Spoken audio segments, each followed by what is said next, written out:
Kenya government did not sign any contract with Saudi Arabia or the United Arab Emirates. Only the Ministry of Energy and Petroleum signed a deal with the state-owned petroleum companies in the Middle East. Why Ruto chose to characterize the deal as a G2G is the first red flag that points to mischief in this deal. We now know that the characterization of this deal as a G2G was meant to shield the three Kenyan companies from paying the 30% corporate tax. I will return to this matter later. 2. The shilling has continued to fall against the dollar. The cost of oil has not come down since the deal was signed. 4. The scarcity of the dollar has continued. 5. The landlocked countries that depend on us for oil are abandoning our pipeline because it has become too expensive. In other words, the deal has not addressed any of the problems Ruto said it would. When Ruto initiated this deal, the US dollar to the Kenya shilling exchange rate was 132. Today, 6 months later, it is Kenya shillings 159 to the dollar. The cost of fuel shot up significantly after the deal. Why have things moved from bad to worse since the deal was signed? Well, the deal was a scam for which we now demand full disclosure and full accountability. It is corrupt and rotten to the core. It is state capture by Mr. Ruto and company and a conspiracy against the country. Ruto's collapsing the country while feeding Kenyans on lullabies. Other than keeping the cost of oil permanently high in Kenya, the deal is costing the country dearly in terms of trade in petroleum with the landlocked neighbors. It is shrouded in deep secrecy. To date, only 2 documents have been made public. That is, the Master Framework Agreement with petroleum trading entities and the Open Tender System Modified Agreement with marketers. The Supplier Purchase Agreement between the Middle East oil firms and the hand-picked distributors in Kenya has never been seen. We challenge Mr. Ruto to publish this document. Nobody knows how Gulf Energy, Galana Oil Kenya Limited, and Oryx Energies Kenya Limited got nominated to handle local logistics. But the hand-picked distributors are selling oil to us at almost twice the price from bulk suppliers. These companies are also manipulating deliveries date ranges so that they can minimize on prices. We know that in August this year, 4 months after the deal, the government allowed Oryx Energies to sell oil at prices that had been inflated by 17%. In the Ruto deal, Oryx is a supplier of diesel to other oil marketing companies in the country. The excuse was to delay in discharging fuel at the jetty. This shady business model is being deployed by all the companies that were retained in the Ruto deal. They buy at low prices, delay discharging, then ask to be allowed to offload at higher prices, and the cost is passed on to the consumers. In the case of Oryx, it had bought the diesel at an average Platts price of $97.88. That is 14,182 shillings per barrel in July, but was allowed to sell the same to oil marketing companies at $114.5 US dollars, that is 16,585 shillings per barrel. Some of the companies charging the higher prices deliver more cargo than they were contracted to deliver, forcing Kenyans to buy more of the oil whose prices are inflated, hence the permanent high prices of petroleum products.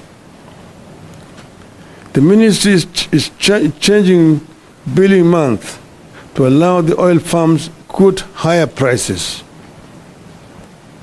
For instance, cargo that was bought in July when the price was low is allowed to quote higher August prices and pass the burden to the consumer. The deal that Ruto hailed as phenomenal has resulted in high landed costs as a result of structuring of the contract. The faults include the double counting of some cost elements and fixed freighted premium, which sometimes are higher by up to $50 per metric ton. The cost is passed on to the consumers. It also lacks flexibility, which further exacerbates the pricing model. Uganda has announced that it will no longer purchase petroleum products from Kenya because middlemen have inflated prices by up to 59%, imposing too higher costs on consumers. The exact same scenario is prevailing here. The middlemen President Museveni is talking about are Kenya government officials. I repeat, the middlemen President Museveni is talking about are Kenya government officials. The deal has interrupted supply. Gulf Energy, which manages up to 50% of government importation, has been experiencing serious challenges securing letters of credit. This is because the single bank that was picked to provide the letter of credit is struggling with big bad loans. Consequently, there is delay for clearance of importers to offload oil.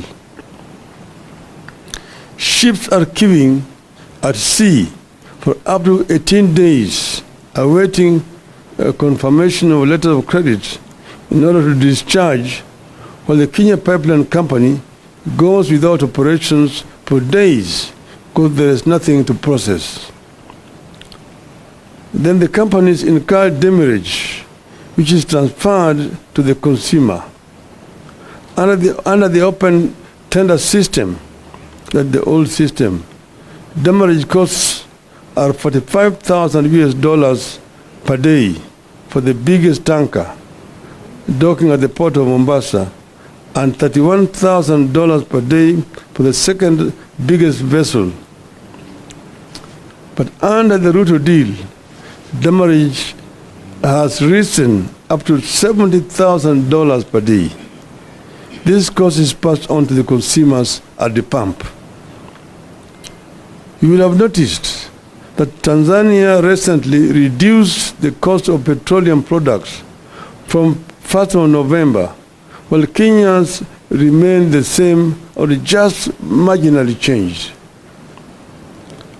Tanzania said it was reducing prices because of decrease in the world oil prices by an average of 5.68%, while premiums for importation of petroleum products had decreased by an average of 13% for super petrol, also known as premium motor gasoline or premium motor spirit, and 25% for automotive gas oil or diesel. We will not hear that story here because of the corrupt dealings written into the Ruto deal. As ships accumulate extra charges on the high seas, the money sits in an escrow account in a local bank where it earns interest. It remains unclear who the beneficiaries of the accrued interest is.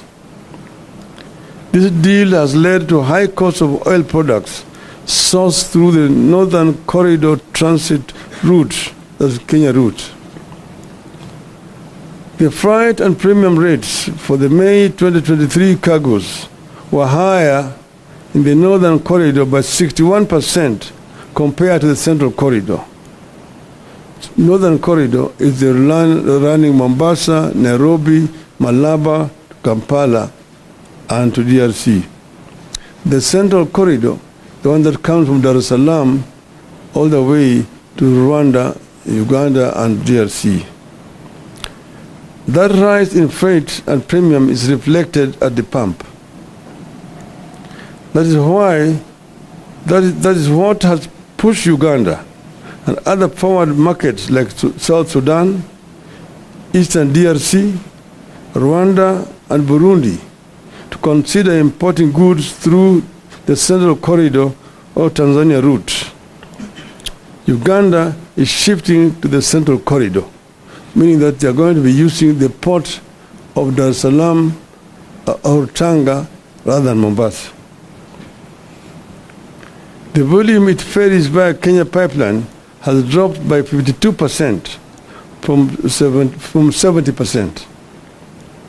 So other than making petroleum products ever more costly, the deal is going to kill the Kenya pipeline company as soon as this year. You need to know that it is the Ugandan market that earns the Kenya pipeline company foreign exchange.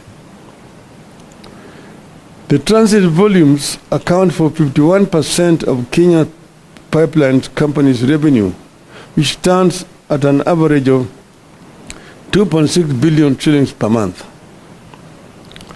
When the company loses in the volume transported, it results in higher tariffs, which is transferred to the local consumer in terms of higher cost of petroleum products. A 10% reduction in the transit volumes would result in a 5% increase in tariffs, which is reflected at the pumps in terms of cost of fuel. The change of route by landlocked trading partners will force a number of Kenyan oil marketing companies and logistic firms to close shop. Of course, this leads to job losses, loss of foreign exchange, loss of revenue for the country as a result of KPC losing transit share. Ideally, Kenya should have provided a pipeline and storage capacity allocation for Uganda market. Kenya should also have allowed the direct participation of the Uganda oil marketers in sourcing petroleum products through the Northern Corridor route. But because corruption was written into the deal, the Ruto administration could not allow neighbors in fear of exposure. Consequently, the KPC is set to lose substantial business to Tanzania. Uganda's shift to the Central Corridor will most certainly influence Rwanda, Eastern Democratic Republic of Congo, and South Sudan. As KPC loses business, it will charge more for its product to stay afloat, hence the ever-rising cost of petroleum products. The deal only ended up creating irregular supplies and higher prices. Open tender system allowed for competitive sourcing of fuel. Monopolistic tendencies for purposes of maximizing profit goes against the demand for efficiency and the need for lower prices. It is going to drive a number of oil marketing firms out of business, leading to job losses and loss of revenue for the government. The deal that Ruto signed with the oil companies has excessively high freights and premiums compared to those witnessed in the open tender systems. They are as high as an additional $50 per metric ton.